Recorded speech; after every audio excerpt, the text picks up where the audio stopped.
Почитувани граѓани, почитувани колеги, почитувани медиуми, 144 амандман кој што е даден на дневен ред, а прифатен е само еден досега.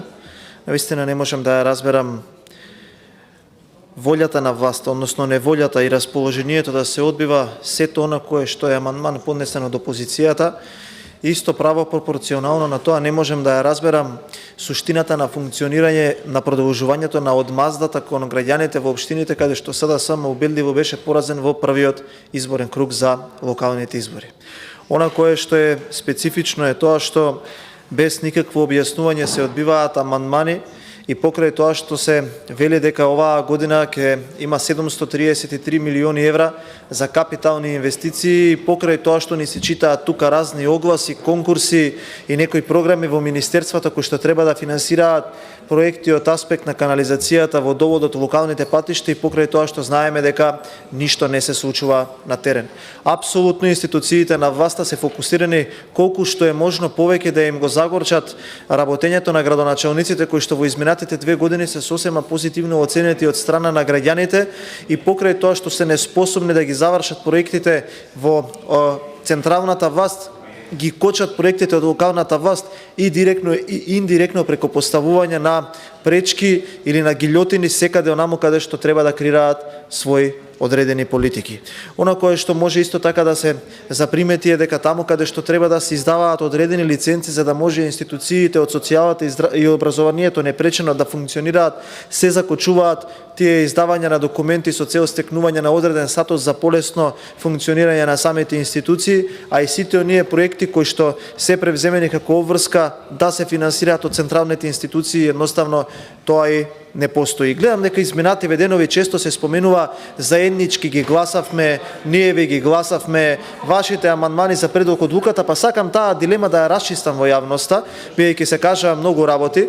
И јас со задоволство гласав за сите амандмани, бидејќи на тој начин успеавме ние како пратеници да ги вразумиме луѓето од власта, особено тука би сакал јавно и директно да кажам без никакво заобиколување.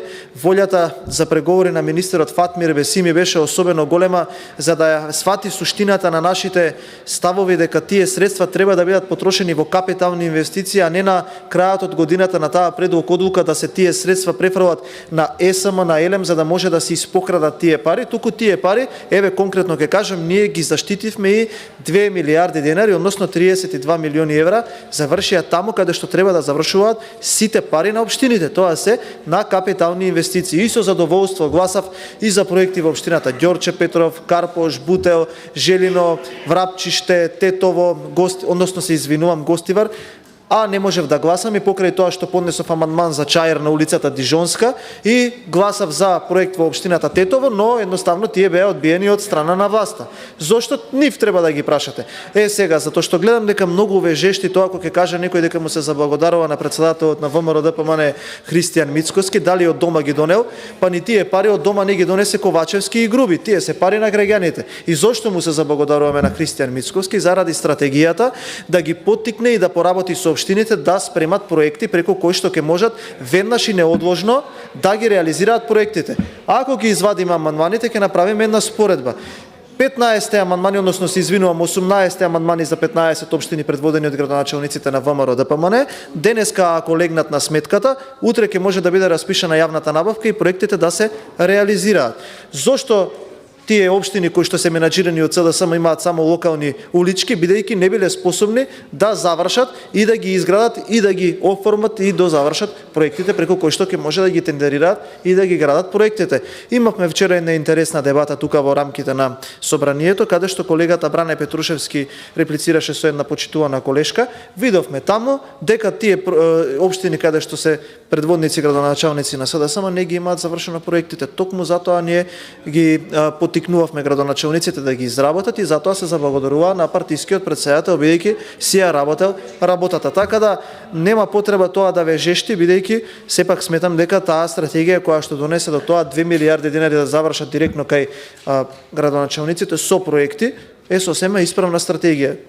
да сме здрави и живи од почетокот на наредната година, веќе на 15 јануари можеме да направиме една отворена седница, да разговараме конкретно за тоа прашање, па да видиме од тие општини кои што ги добија средствата, кој почнал со реализација на проектот, кој се уште не ги има повлечено средствата. Затоа нема потреба како ќе се повлекуваат, односно ќе се предложуваат амандмани од општините каде што вие, колеги од мнозинството, живеете, да излегувате од салата и да се срамите да гласате против. Гласајте за да можеме на тој начин да им покажеме на општините и на граѓаните дека пратениците се грижат за сите граѓани подеднакво. Благодарам.